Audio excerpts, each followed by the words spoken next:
Welcome to one of the most densely populated places on Earth. When Britain took Hong Kong in 1842, it was just a cluster of fishing villages. In a few decades, they had made it one of the busiest, richest trading posts in the world. The British Empire wasn't just about conquest and government and chaps in shorts telling foreigners what to do. It was also about money and profit. It began with a few unscrupulous adventurers, and it grew into a vast network that spanned the globe, from Britain to Australia, from Calcutta to Jamaica, from Australia to Hong Kong. Off the coast of China, British traders made fortunes from ships freighted with addictive drugs. And they helped themselves to the riches of ancient India.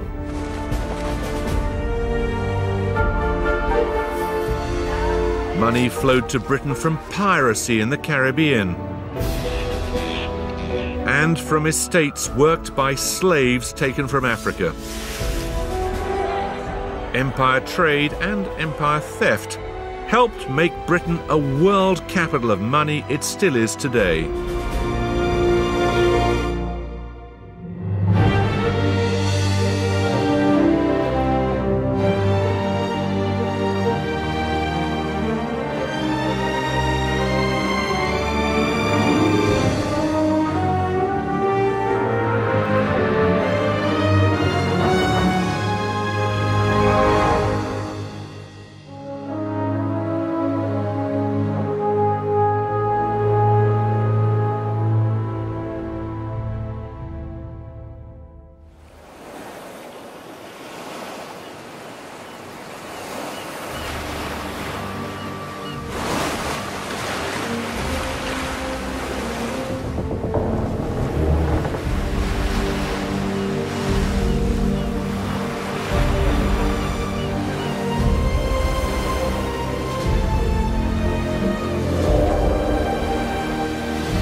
On a hot afternoon in September 1668, a fleet of 9 ships sailed home to harbour in the Caribbean.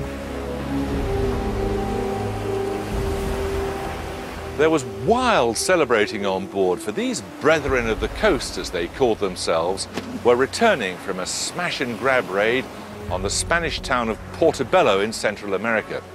They had stolen a staggering 25,000 pieces of 8. That's the Spanish dollar minted in pure silver. It was worth about £10 million at today's prices.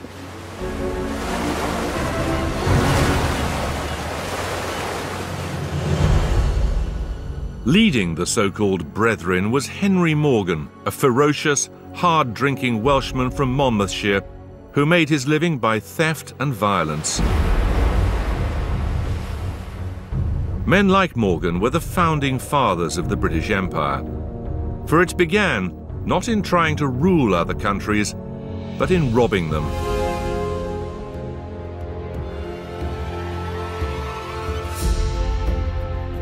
But this was piracy with a twist. It even had a different, more respectable name: privateering.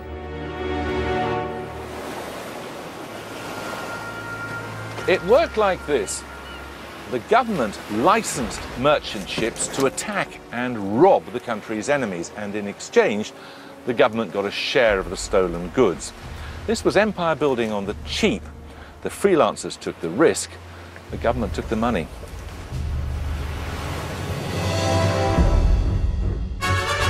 The pirates' victims were Spanish ships. These were laden with gold from their colonies in the Americas. Morgan's base was a place that had recently been seized from the Spanish.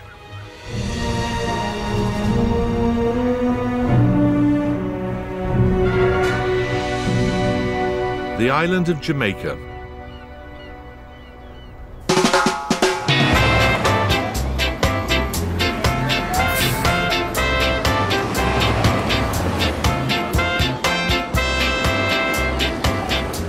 The British set up a new capital here, Port Royal in the south of the island. With its vast number of taverns, brothels and rowdiness, it quickly earned the name the Sodom of the New World.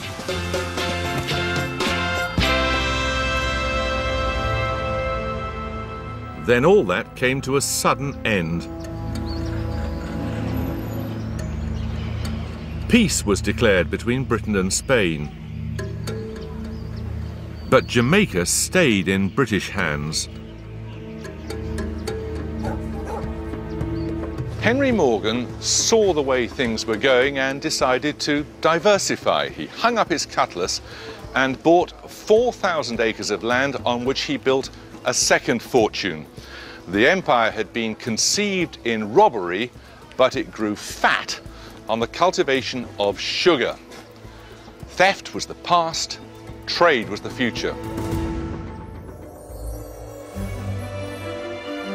The British at home had developed a lust for sugar to sweeten the novelties arriving from the tropics: coffee, chocolate, and tea. The British were already becoming a nation of sugar addicts.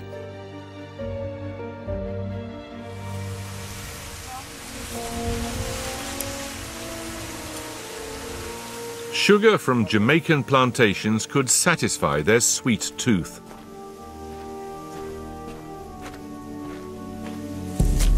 But the island's population was tiny and the plantations needed vast amounts of labour.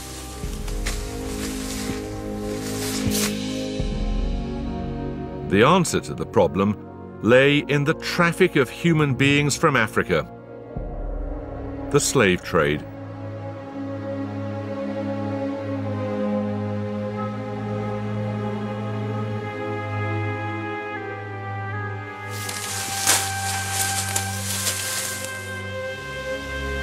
The British didn't introduce slavery to the Caribbean, but they took to it with enthusiasm. Traders bought slaves in Africa and then shipped them thousands of miles across the world. Many died in the packed, filthy, airless cargo decks.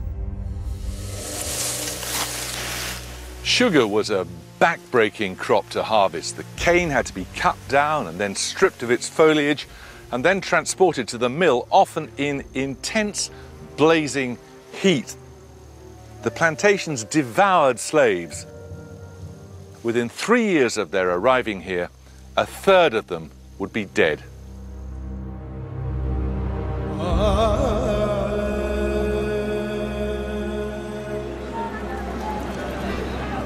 By 1775, 1.5 million men, women and children had been forcibly transported from Africa to the British West Indies. Their descendants now people these islands.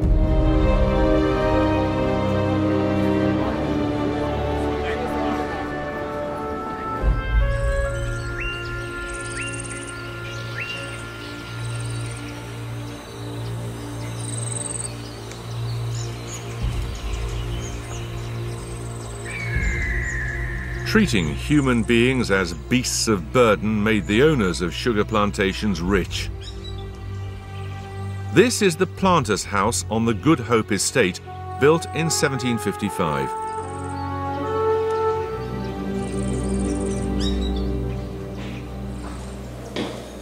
Its owner was 23 when he bought it. He became the wealthiest man in Jamaica, owning over 10,000 acres of land and 3,000 slaves.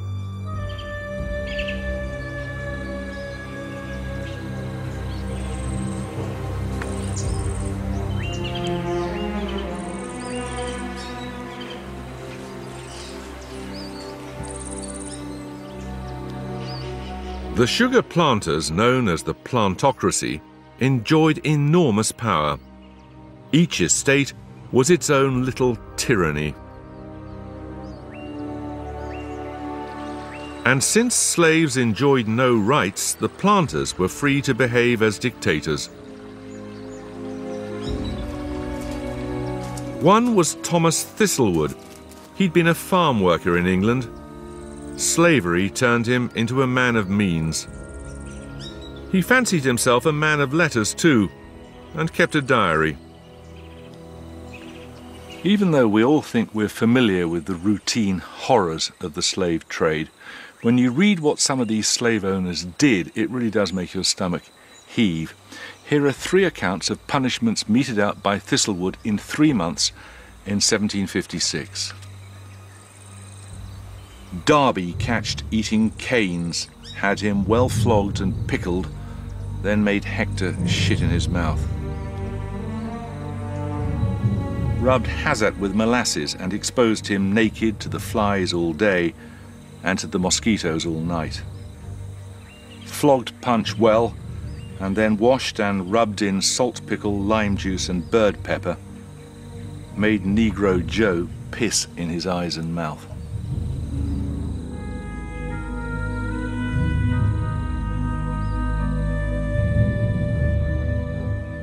Thistlewood kept a tally of what was known as nutmegging, the rape of female slaves, something he did by his own reckoning on 3,852 occasions.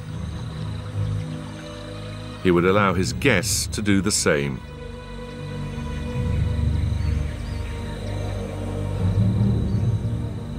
When these slave owners went to church on a Sunday, they doubtless did so believing they were good Christian folk. They behaved as they did because they didn't regard their slaves as fellow human beings, but as their property to do with as they pleased.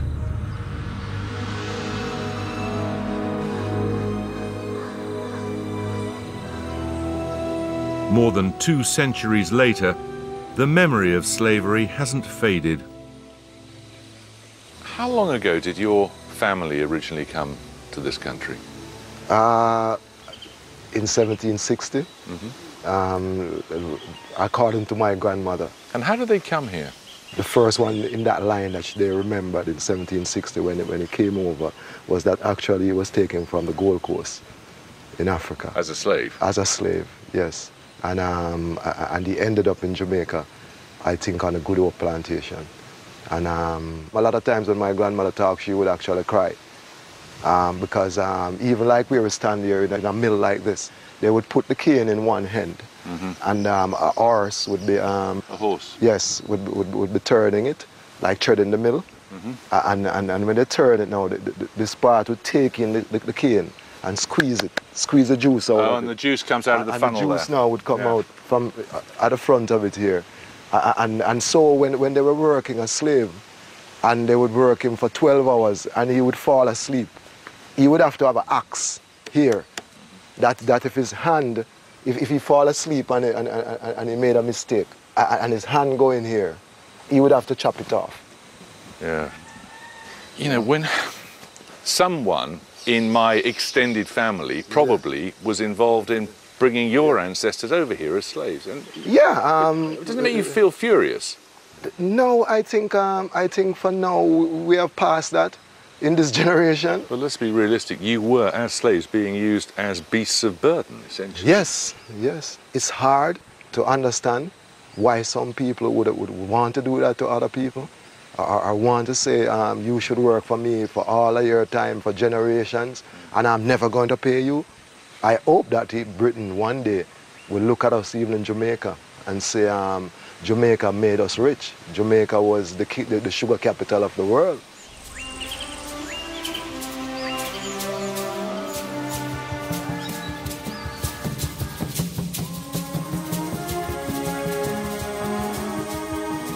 Eventually, the people in Britain became so outraged by what was happening in the Caribbean that the slave trade was abolished in 1807.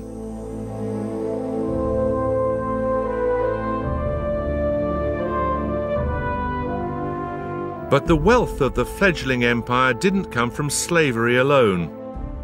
There were riches of a different kind to be found on the other side of the world.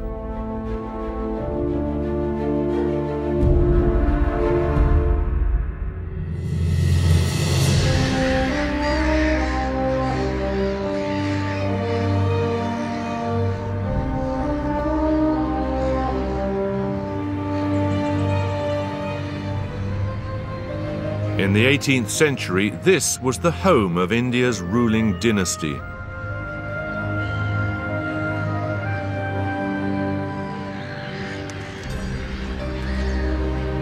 The first British visitors were awestruck by what they found.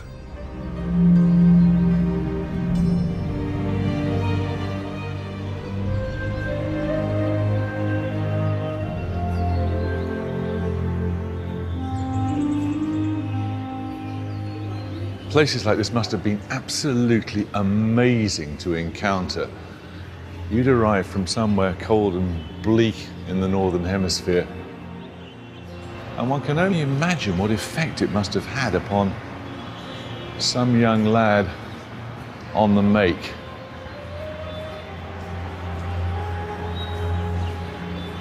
There was a throne somewhere in here. The Emperor's throne, the Peacock throne, which was encrusted with jewels, including the Koh-i-Noor diamond, and an inscription on the wall, oh, that's it up there, in Arabic, which says, if there be paradise on earth, this is it. The effect must have been astonishing.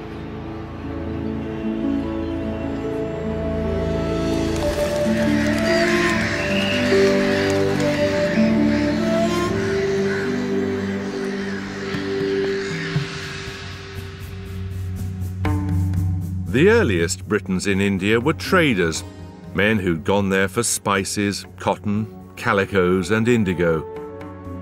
The East India Company, which soon dominated trade, raised its own army of local troops.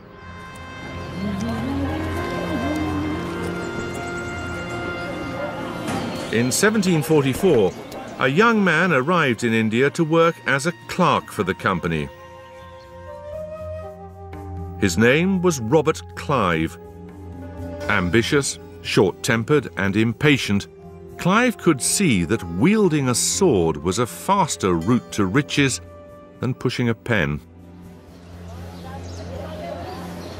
Clive taught himself to be a soldier. He learned, for example, that the best way to repel troops mounted on elephants, should you ever need to know, is to fire a volley of shots at the animals until they stampede. But his greatest talent of all was, in his own words, for politics, chicanery, intrigue, and the Lord knows what.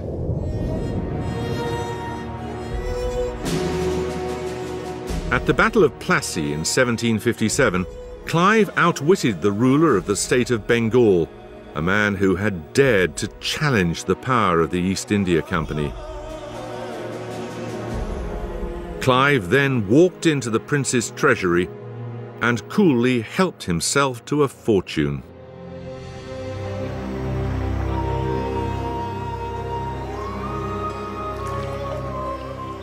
He then shipped it in a fleet of 75 barges to the company's headquarters in Calcutta. Soon afterwards, a new word entered the English language. It was a Hindi word, loot.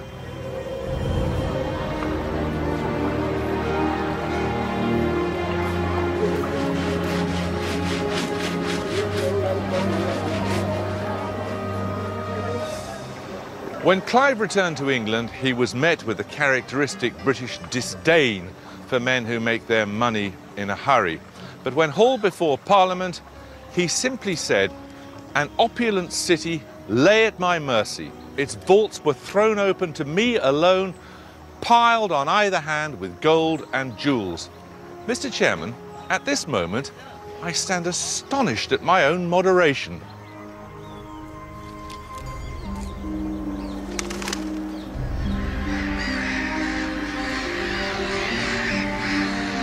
With wealth came power. The East India Company gradually took control of huge swathes of the land. The company men were the new princes of India. They built themselves great palaces in the British style on Calcutta's main street.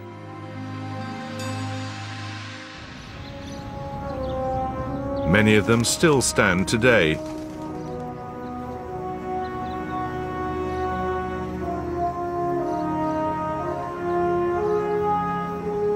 As for Clive, he became governor of Bengal.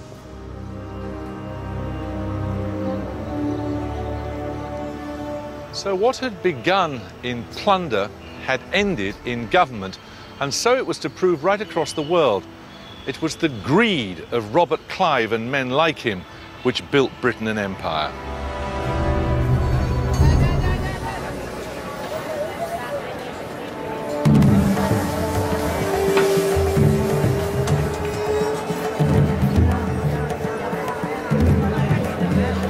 Oh, what's that? What is this? Tamarind. Tamarind. Ah, tamarind. 18th century India provided Britain with a spectacular array of goods. Sheer variety. I mean, of course, I have no idea what most of these things are. It's an awful lot of this yellow stuff. I wonder what it is. It was the spice trade that had brought early travellers to India. Chilies, pepper, even turmeric are familiar tastes now, but in the early days of empire, they were an exotic luxury. Pretty good. Crikey, it is. Quite strong. India offered Europe a whole new world of taste and colour. Must be the pepper. And it wasn't just spices, but fabrics and furniture too. A network of global commerce was bringing the cultures of distant lands closer together. Mind you, there's a bit of a traffic jam here. Sorry.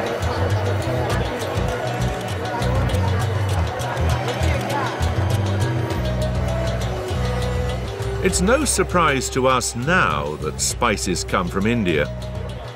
But there was one Indian product that became so familiar, it's hard to believe it didn't originate in England.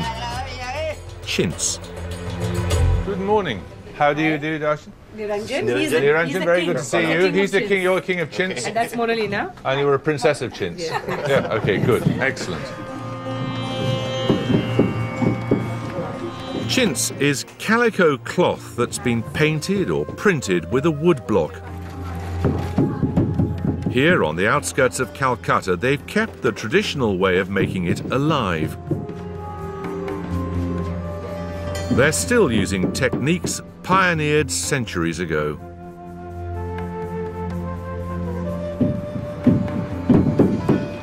I'll be honest with you, chintz has a very bad image in my mind. It's this sort of thing, you know, it's sort of thing grannies have on their sofas. But Yes. I mean, that's not just what chintz is, is it? No. This is what has been in later times adapted to the taste of the British people and has been done on the screen. Oh, it's our fault. Yeah, it's screen printed.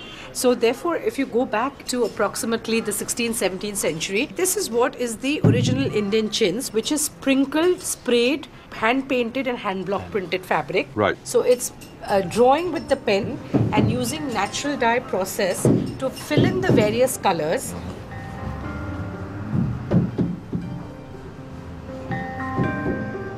Britain first fell in love with chintz in the 17th century.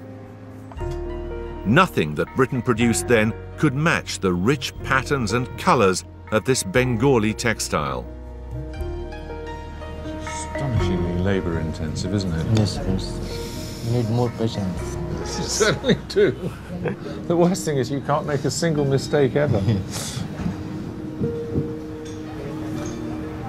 So you put all the colours on like this, and what's the finished product? Yeah, I have some pieces. I'll show you this. Okay. These are the final product. And this is your work, is it? Yes, sir. This is my work. This is a traditional It's the pattern. traditional practice. So is this old the chintz. sort of thing that would have been old- shipped to Britain and to Europe? Yes. Well, they're brilliant colours and a brilliant design, so thank you very much. You can see why people went crazy for it. Thank you, sir. Thank you.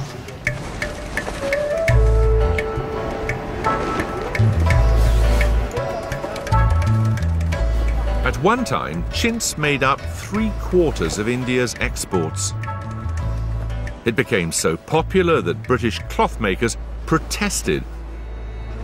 In 1720, it was actually banned in Britain. And after that, the British started making their own.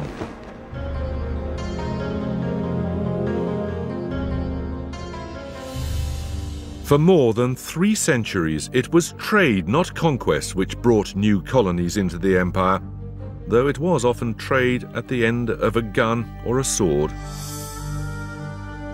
Private companies run by speculators and the odd crook took over huge chunks of foreign territory. They ran them as they liked, raising armies, doing deals with local rulers. The East India Company was the grandest of them. Canada was opened up by the Hudson's Bay Company, which traded in skins and furs. And the African Lakes Corporation bought and sold the bounty of swathes of Africa. Most were accountable to men sitting in offices thousands of miles away.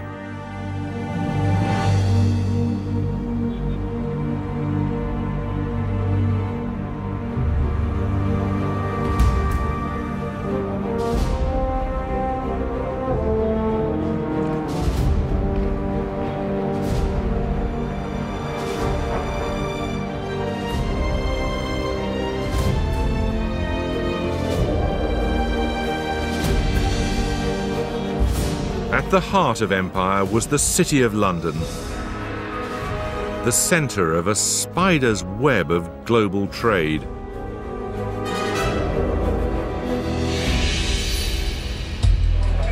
This was where money was made, goods bought and sold. At the London Metal Exchange, they've been doing business in this way for over 200 years.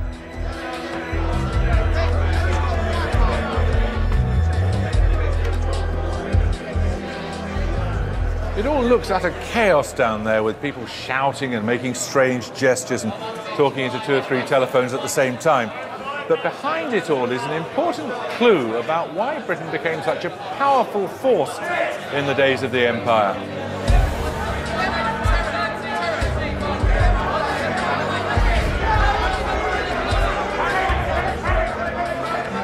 On floors like this, traders speculated on tin from Malaya, cotton from India, wool from Australia, gold from South Africa.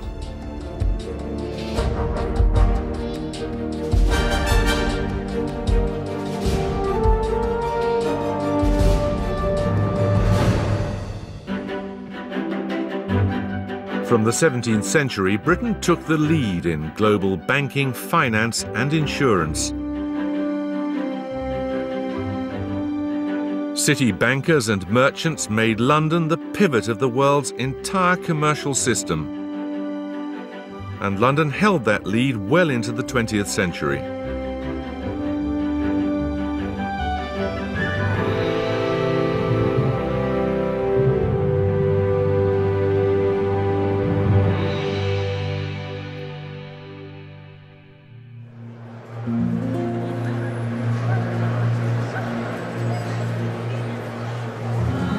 By the end of the 19th century, more than half the world's trade was financed in British pounds. Victorian investors grew rich trading in things on the other side of the world, things they never saw or perhaps never wanted to see.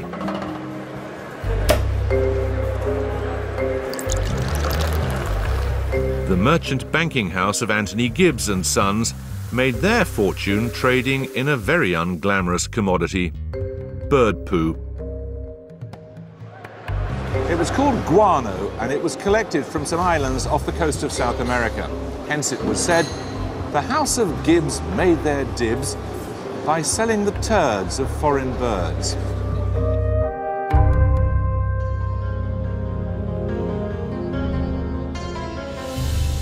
Guano was gathered off the coast of Peru and sold as fertilizer. It made a fortune for British businessmen.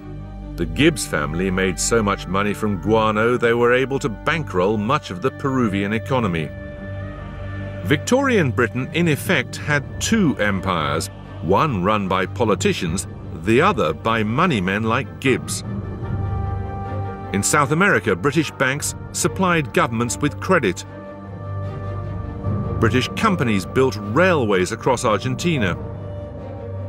British settlers bought huge ranches and raised cattle.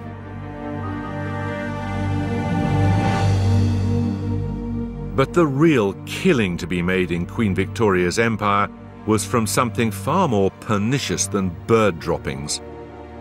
And it made some Britons rich beyond their wildest dreams.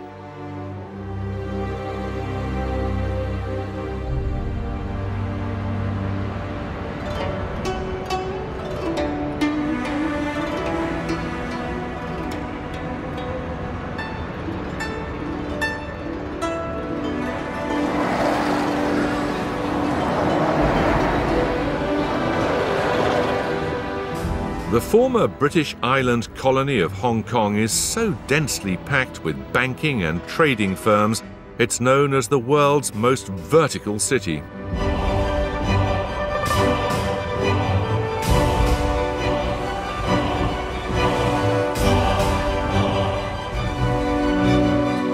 The place lives, eats, and breathes money.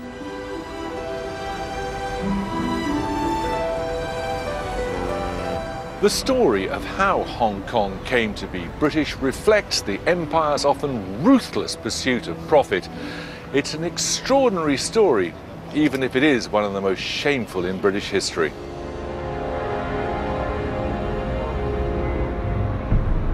And yet this dark episode began innocently enough.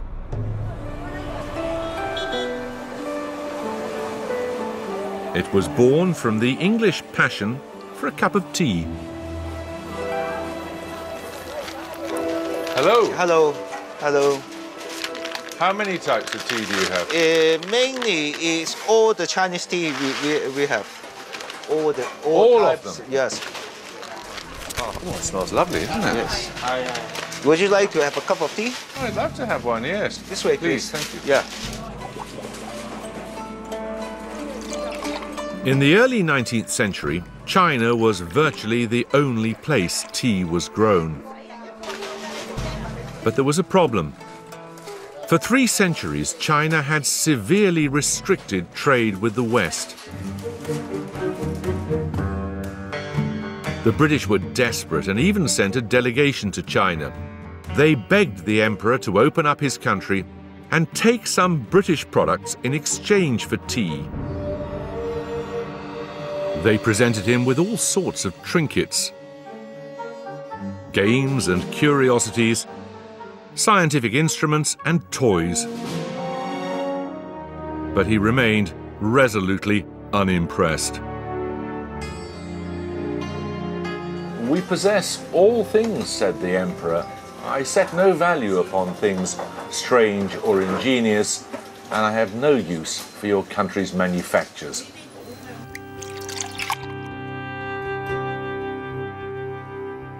But to get the tea they craved, the British had one thing to trade that many Chinese craved even more: opium.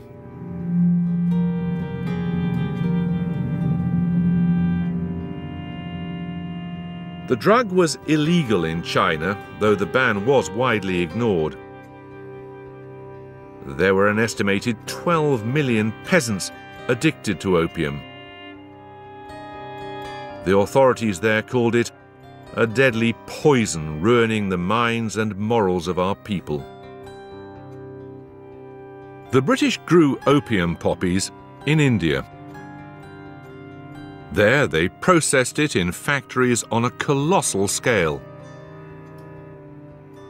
Finally, it was shipped to China and sold to smugglers. With the profits, British traders bought Chinese tea.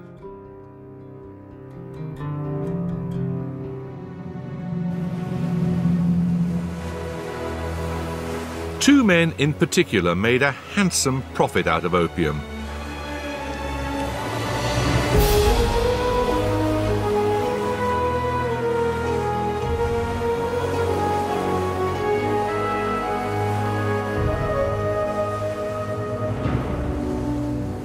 One was William Jardine, the son of a Scottish farmer. The other was his business partner and fellow Scot, James Matheson. From boats moored off the Chinese mainland, they sold industrial quantities of opium to be trafficked into China. At the time, selling opium wasn't illegal in Britain, nor did it cause them any moral qualms. Jardine himself said that trading in opium was the safest and most gentlemanly speculation I'm aware of, and his partner Matheson thought it no more than morally equivalent to selling brandy or champagne in Britain. Business was just business. In 1839, the Chinese emperor decided he'd had enough. He ordered more than 1,000 tons of British-supplied opium to be seized and destroyed.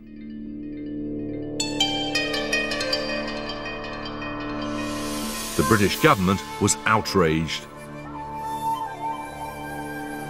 It invoked a sacred and very convenient principle, the principle of free trade. Britain had to be allowed to trade what and where she liked, especially in the case of opium.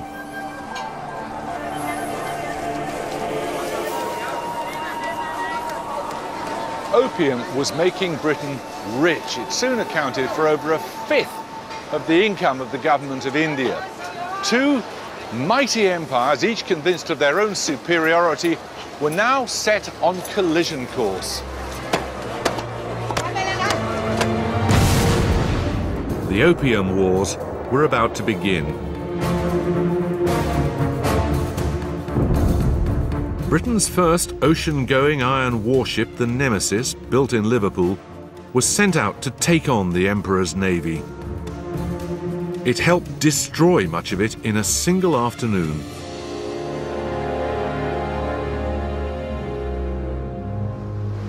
This was the modern world confronting an ancient one, sailing junks against steam-driven gunboats. The Chinese had no choice but to surrender and to open 5 ports to British trade. China had been forced to enter the modern global economy.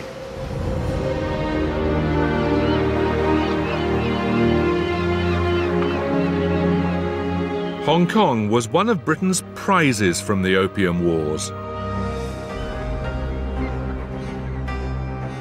Close to the Chinese mainland, it was perfect for trading with the newly opened Chinese Empire. Matheson moved his headquarters to Hong Kong in January 1841. Profits from the opium trade doubled.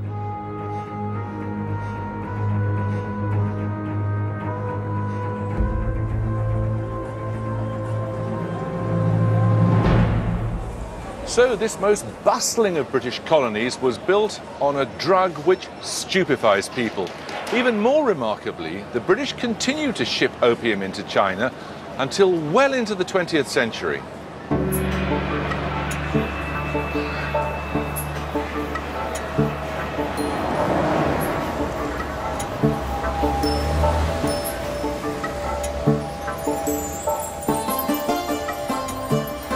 Hong Kong grew at an astonishing rate.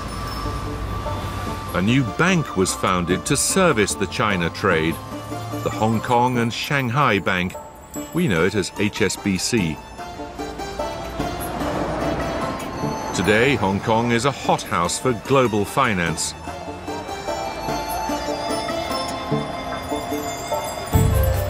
But what about the company that played such a large part in founding Hong Kong's prosperity? Jardine, Matheson and Co. Well, they're still here and still doing very well.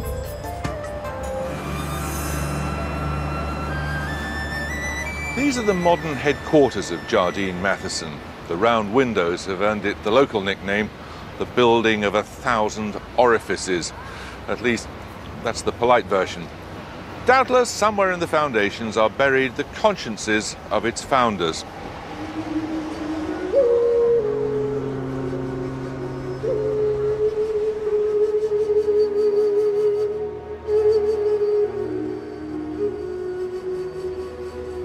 In 1997, more than a century and a half after the Opium Wars, Hong Kong was returned to China.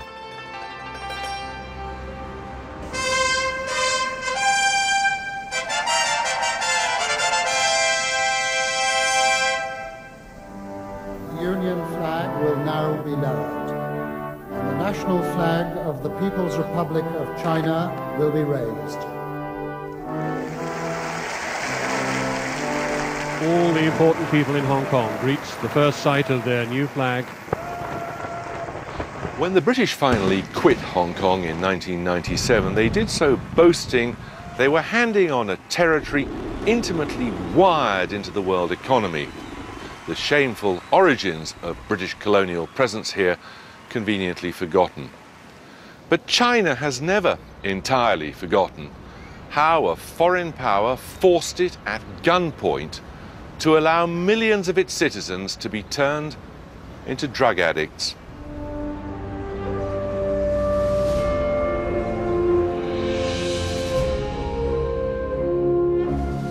The spoils of empire made Britannia rich. From the colonies came gold and silver and spices, even plants.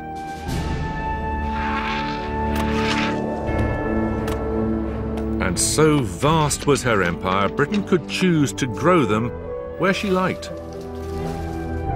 Tea bushes could be planted for the first time in India and Ceylon. Tobacco planted in southern Africa. And there was a particular seed that made a very rich empire even richer.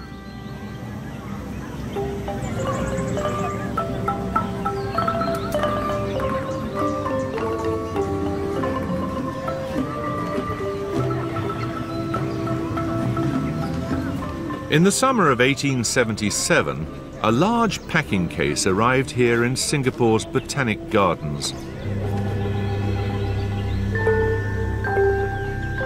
Inside the case were 22 seedlings of rubber trees collected by British plant hunters in Brazil. These trees are descended from those original seedlings. Inside them is a milky fluid called latex. You make rubber from it.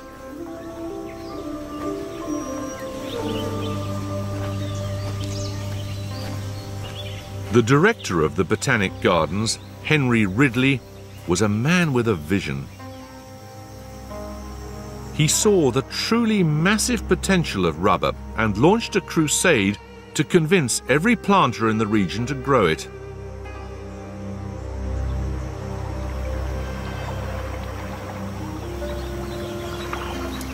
Ridley stuffed the planters' pockets with rubber seeds. He lectured them on how to protect their plants. He waved specimens of processed rubber under their noses. He was a man obsessed. They called him Rubber Ridley. That was to his face. Behind his back, they called him Mad Ridley.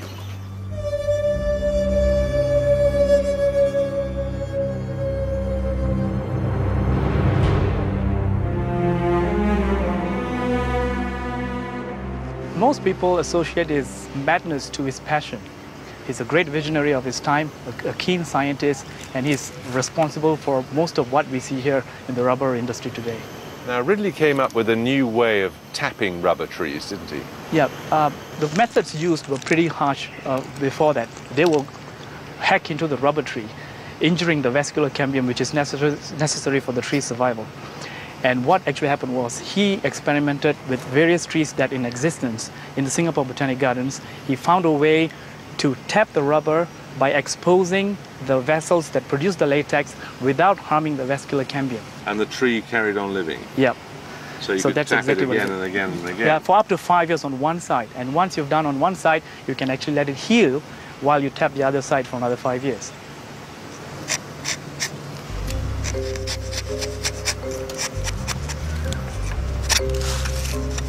Basically, it is cut in an angle. So this, that's latex, is it? That's latex, yes. What, there's a bowl or something down here to collect it? Yes. Guy, it's really prolific, isn't it? It's a bit sticky, isn't it? A pair of rubber gloves there or something, maybe. Yeah.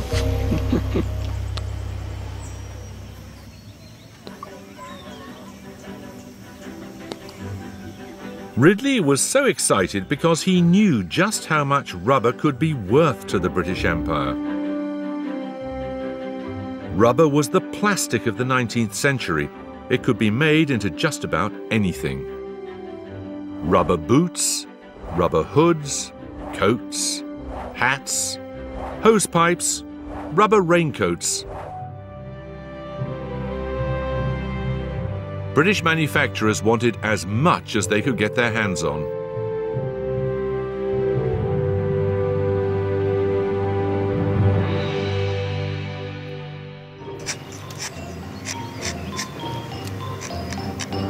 Millions of rubber trees were planted in Singapore's neighbouring British territory, Malaya. And thousands of workers were brought in from another colony, India, to work on the vast new estates. It transformed the country. By the 1930s, 3/4 of the world's rubber was coming from here. British companies produced most of it.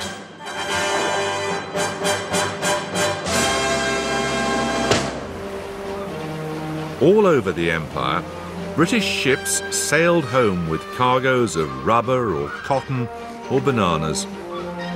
They went back to the colonies loaded with things manufactured in Britain. Teapots, saucepans, knives, even cloth caps. But one product would put Britain and its most important colony on a collision course: cotton. British factories took raw cotton from India and spun it into cloth. By the 1920s, Lancashire's cotton mills dominated the world market.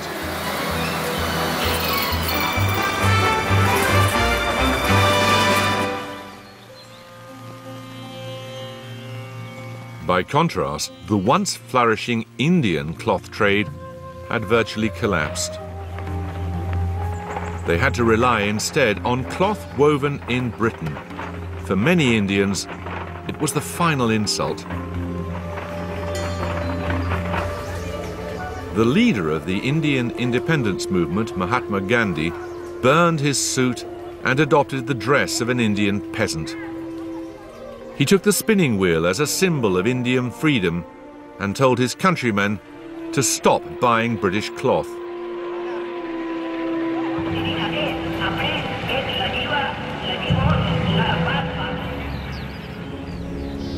The effect of Gandhi's boycott was felt 4,500 miles away in the heartlands of Lancashire's weaving industry.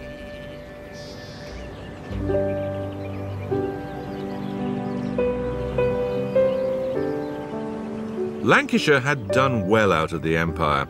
At one time, almost 2/3 of its manufactured cotton had been sold back to India. But now times were hard. No fewer than 74 of the mills had closed, and angry, unemployed mill workers blamed Gandhi for his boycott of British cloth. In towns like Darwin, whose mills were used to weaving cloth for the empire and beyond, there was frustration and despair. Then came extraordinary news. Gandhi was coming to Britain and would visit Lancashire. He was entering the lion's den, coming to see for himself the effect the Indian boycott was having on textile workers here. Then came the little man, still scantily clad, but with an extremely wet blanket around his tiny frame. I'm sure he must have been frozen. We were in thick overcoats. The local paper praised Gandhi's celebrated sympathy for the poor. Surely his heart would soften at the sight of so many hundreds of unemployed weavers. The peace and simplicity of the place, the Lancashire air, it was hoped would soothe what it called deep differences of opinion. Gandhi arrived in Darwin on September the 26th, 1931. Crowds turned out to wonder at and to welcome him. For those with eyes to see, this was a hugely significant moment. The charisma, the excitement, belonged not to a defender of empire, but to a would-be dismantler of it. I am thankful that I got this opportunity of being surrounded by these happy children and seeing the homes of the poor.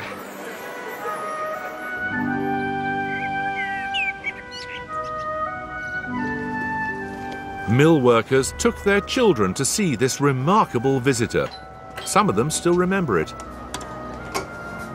Hello, you must be Ruth. I'm Jeremy. Hello. How do you do? Can I come in? Thank you.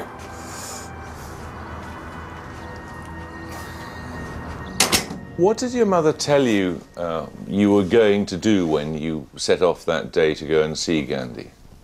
Well, she just said, we're going to see a very important man from India, and he's going to make things better, we think, with the cotton trade, which I didn't understand what he was talking about, what she was talking about, because I was only 7 at the time, you know. And I remember all the people there and where I stood, you know.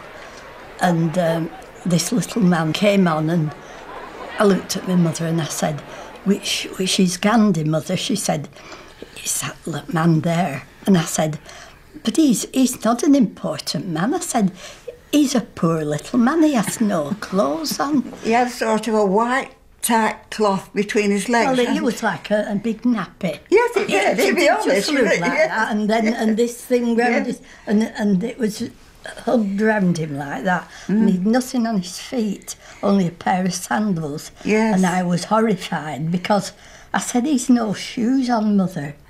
You know, I was really disappointed. But he obviously had amazing charisma that you two remember him so vividly. It's still with us. Oh, yes. Yes. Yeah. Yes, it is. 80 years after the event? Yes. 80 years.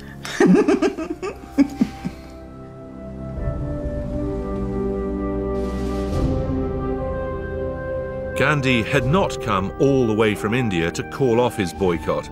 He had a far bigger vision: to make the workers of Britain sympathetic to the plight of the Indian people and to the cause of Indian independence. For Gandhi, it wasn't his boycott that was to blame, but the system of empire itself.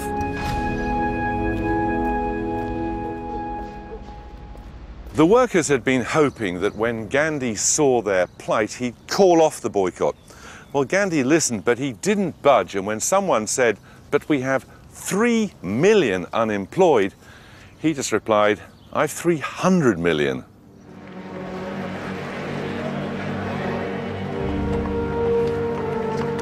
The boycott, and others like it, helped inspire many of those 300 million to protest against British rule.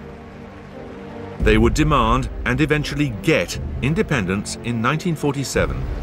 At the stroke of the midnight hour, when the world sleeps, India will awake to life and freedom.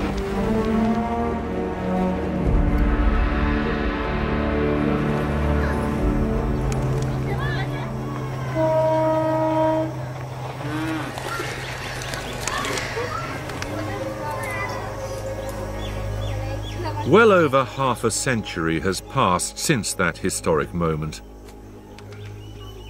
Britain has still not escaped its imperial past, and neither in many ways has India.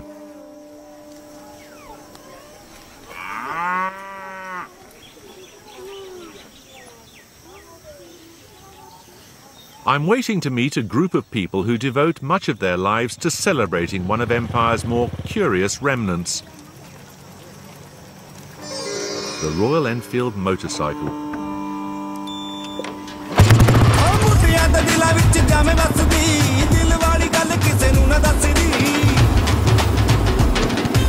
These classic bikes have been close to Indian hearts since before the Second World War. Once they were made in Worcestershire, but production stopped around the time the Empire ran out of steam. By then, Indians were building them for themselves.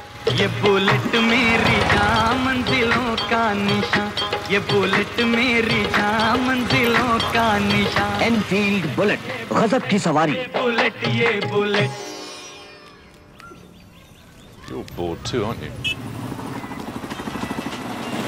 The Royal Enfield motorcycle has become as much a feature of Indian roads as painted trucks and wandering cows.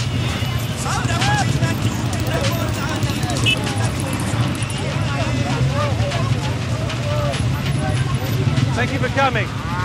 Cal would like to thank you too. Now, who's the chief here? You're the chief. You're Amit, are you? Yeah. Excellent. Good. I want to ask you about, what is it? Your club is they're the Royal Riders Club. The Royal Riders Club. Hi, I'm Jeremy. Hi. Hello. Amit. And how many members have you got? 70 members. 70? Well, you've got half of them here. Yeah, half of them are here. And what is it that you only ride Royal Enfields? Yeah, only. But how many of these are bullets? They're all bullets, are they? They're all bullets. That was the great slogan, wasn't it? Yeah. Built like a rifle goes like a bullet. Yeah. And why do you like the Royal Enfield? It's for the man. It's for the man. It's a masculine thing. A masculine bike. Yes, obviously. Don't you let girls ride it? On the back seat. Only on the back seat, I see. This is the symbol of freedom. Symbol of freedom? Symbol of freedom. When we ride this bike, we feel that we are free. You say it's a symbol of freedom. Yes. But isn't it a symbol of the British Empire too? No, because we take the best part of the regime and not the worst part. That is why we say this is the symbol of freedom. We have taken the best part and thereafter now we are free.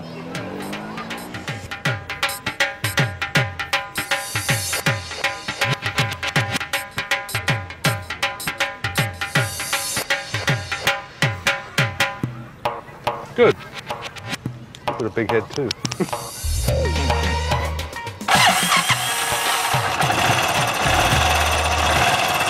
I feel more virile already.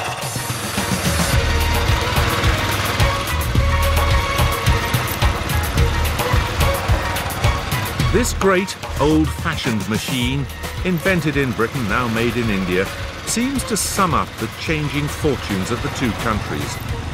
Their long, troubled marriage and their divorce.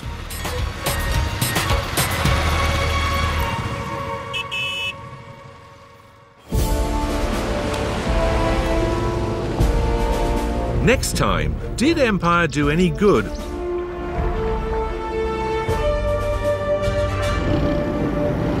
Some believed they were bringing light into the world. Others simply that they had a right to rule it. Did the visionaries of empire help or harm the modern world?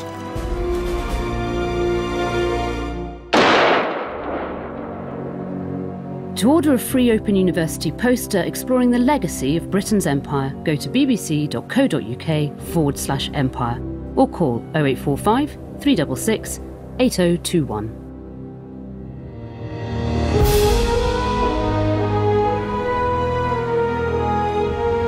And you can take a closer look at the British Empire with the book of the series, Jeremy Paxman's Empire: What Ruling the World Did to the British.